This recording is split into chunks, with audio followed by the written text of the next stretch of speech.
భారతదేశంలో కానీ ప్రపంచంలో కానీ ఏ దేశమైనా సరే ఆ దేశంలో ఉన్న జనాభాకి ఉన్న ఆరోగ్య పరిస్థితుల్ని వాటి గణాంకాలను అంచనా వేసేది ఎలాగో తెలుసా?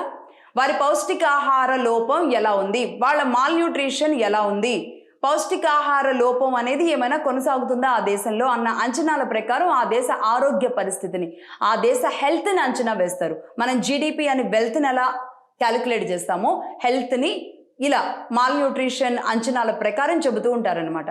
అందులో భాగంగా WHO వరల్డ్ హెల్త్ ఆర్గనైజేషన్ కానీ, భారతదేశానికి సంబంధించి NIN national institute of nutrition ఈ ఆర్గనైజేషన్ కానీ, అన్ని ఆర్గనైజేషన్స్ కొన్ని సంవత్సరాల క్రితం అంచనా వేసింది ఏంటి అంటే, అన్ని రకాల ఆహారాన్ని తీసుకోలేని వాళ్ళు కనీసం రోజుకు ఒక కోడిగుడ్డు తింటే అయినా సరే వాళ్ళకి అందాల్సిన న్యూట్రిషన్ ఫుడ్ అంతా, ప్రోటీన్ అంతా కూడా ఒక మనిషికి కావాల్సిన ప్రోటీన్ అంతా అందుతుంది. అది కూడా వాళ్ళ ఆరోగ్య పరిస్థితిని బట్టి 1 తినాలా 2 తినాలా వాళ్ళకి ఒక లెక్క అంచనాలు కూడా స్వయంగా డాక్టర్సే ప్రిస్క్రైబ్ చేస్తూ ఉంటారు.